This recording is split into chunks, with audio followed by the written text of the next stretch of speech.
بسم اللہ الرحمن الرحیم۔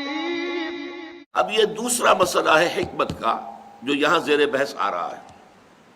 حکمت کے بارے میں جو پہلی نشست تھی اس رکوع کے بارے میں نے عرض کیا تھا، حکمت فطرت سلیمہ اور عقل سلیم کے امتزاج سے وجود میں آتی ہے۔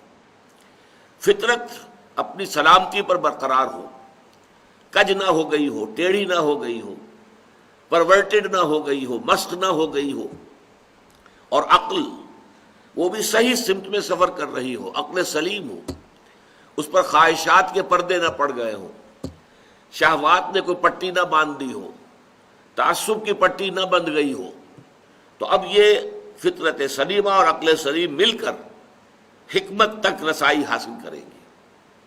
اب میں نے عرض کیا تھا کہ فطرت کا تقاضا کیا ہے؟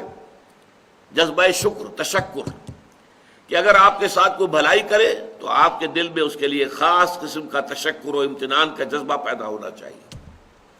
یہ فطرت ہے۔ نہیں ہوتا ہے تو اس کا مطلب ہے فطرت مسخ ہو گئی، فطرت کے سوتے خشک ہو گئے۔ آپ کو معلوم ہے کہ کنویں کے اندر پانی کے سوتے آتے ہیں، ادھر ادھر سے پانی آتا ہے، لیکن یہ کہ اگر سوتے ہی خشک ہو گئے ہوں تو پانی کہاں سے نکالیں گے آپ؟ تو فطرت کے سوتے خشک ہو گئے ہوں تو آدمی بے حس ہو جائے گا، ناشکرا ہوگا، اسے احساس ہی نہیں ہوگا کہ کسی نے اس کے ساتھ کوئی بھلائی کی ہے۔ فطرت اگر ہے تو شکر کا جذبہ لازماً پیدا ہوگا۔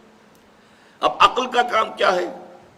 وہ اپنے محسن حقیقی کو پہچانے، میرا اصل منعم کون ہے، اصل محسن کون ہے، میرا خالق کون ہے، میرا رب کون ہے۔ جیسے میں عرض کر چکا ہوں کہ انسان کے ذہن کا ارتقاء ہوتا ہے، اس کے شعور کا دائرہ وسیع ہوتا ہے۔ ابتدا میں وہ سمجھتا ہے میرے والدین ہی سب کچھ ہے، وہی پالتے پوستے ہیں، وہی میری تکلیف پر خود تڑپ اٹھتے ہیں، وہی میری ہر ضرورت پوری کرنے کے لیے ہر وقت تیار ہوتے ہیں، وہی مجھے ہر خطرے سے بچانے کے لیے ہر وقت آمادہ ہوتے ہیں۔ لہذا وہ جذبہ تشکر صرف ان کی ذات تک وہ مرکوز ہوتا ہے۔ پھر جیسے جیسے شعور کا دائرہ وسیع ہوتا ہے، کنبہ، قبیلہ، خاندان، ملک، قوم، پھر یہ پوری کائنات، یہ ہوائیں جو چل رہی ہیں اور یہ سورج کی جو تمازت اور حرارت ہے، ان سب سے ہماری فصلیں پکتی ہیں، بارشیں ہوتی ہیں۔ گویا کہ یہ ربوبیت کا ہمارا سب سے بڑا ذریعہ یہ ہے۔ یہی وجہ ہے کہ آپ کو معلوم ہے کہ پوری دنیا میں مشرکانہ نظام جہاں بھی رہے ہیں، سورج کو ایک بہت بڑے دیوتا کی صورت حاصل رہی ہے، اس کو حیثیت حاصل رہی ہے، سورج دیوتا۔ لیکن معلوم ہو گیا کہ ہماری تو ساری جو وجود ہے اس زمین میں بسنے والوں کا، اس کی ساری جو تقاضے ہیں وہ سورج کے ذریعے سے پورے ہوتے ہیں۔ اس کے بعد جیسا کہ میں نے عرض کیا تھا، ایک ابراہیمی چھلانگ اور ہے، وہ ابراہیمی چھلانگ جو سورہ انعام میں آئی ہے، انی وجہت وجہی للذی فطر السماوات والارض حنیفا وما انا من المشرکین۔ یہ ساری کائنات بھی جکڑی ہوئی ہے کسی ہستی کے قانون میں۔